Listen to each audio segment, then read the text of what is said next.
প্রণালীকে কেটে ফেলে দিতাম। নবীজি দিনের ক্ষেত্রে নিজের প্রবৃত্তিকে অনুসরণ করে ইচ্ছা করে বানিয়ে কোন কথা বলতেন না। সুতরাং কোরআন সুন্নাহর বাহিরে যে কথাগুলো আছে সব কথাগুলো কি বাতিল, সব কথা কি বাতিল। কারণ আল বাইয়িনাতু আল মুদ্দাঈ, যদি কোন ব্যক্তি কোন ব্যাপারে দাবিদার হয় তাহলে তার সেই ব্যাপারে দলিল পেশ করতে হবে।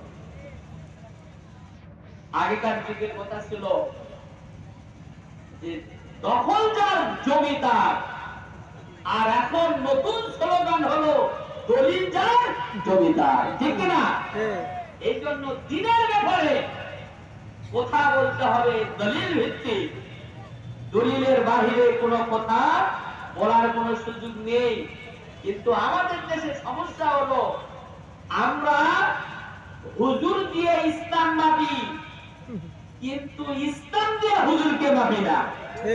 আমরা দেখি যে হুজুরের কত বড় জুব্বা, কত বড় পাগড়ি, আর খাল্লা বাহিরের কতটুকু, হুজুরের অনেক ডিগ্রি, কিন্তু হুজুরের কথা যদি কোরআন সুন্নাহর বাহিরে হয় তাহলে কি চলবে? বলেন চলবে? চলবে না। কারণ হলো কথা বলা লাগবে কোরআন সুন্নাহ ভিত্তিক, এর বাহিরে বললে সে যত বড়ই হুজুর হোক সেই হুজুরগিরি দিয়ে, সেই মৌলানা সাহেবগিরি দিয়ে কোনো লাভ হবে না। প্রিয় ভাইরা আমার,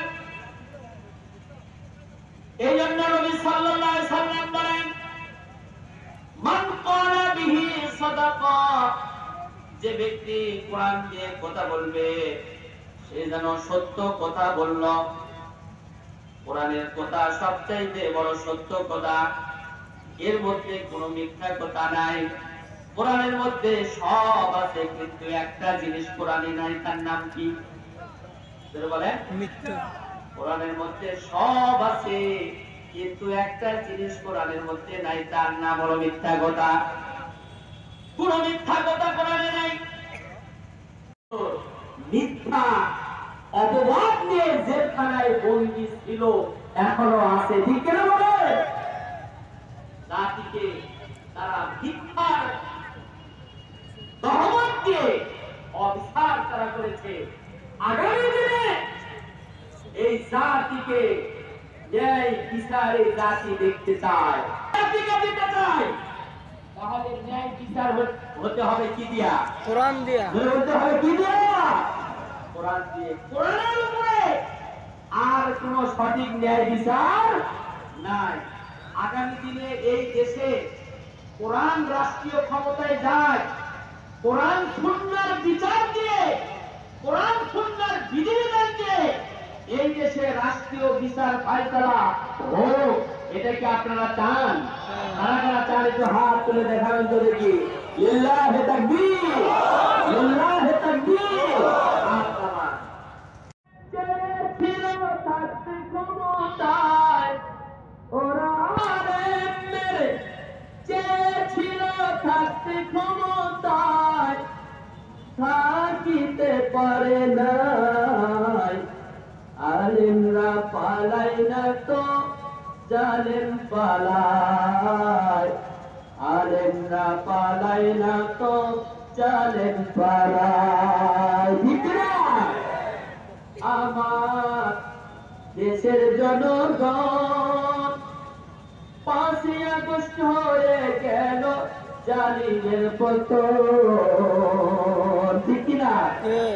আমার দেশের জনগণ 5ই আগস্ট হয়ে গেল জালিমের পতন। সময় ছিল 45 মিনিট, গণভবন না ছাড়িলে হইতরে ফিরি।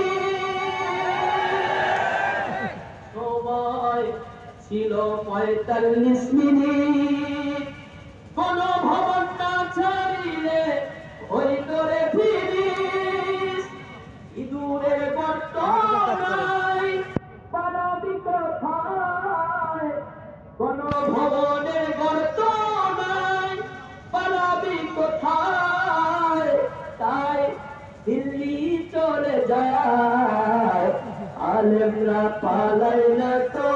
জালেম পালায়, আলেমরা পালায় না তো জালেম পালায়। ওরা ছাত্র মেরে চেয়েছিল থাকতে ক্ষমতায়, ওরা আলেম মেরে চেয়েছিল থাকতে ক্ষমতায়, থাকিতে পারে নাই।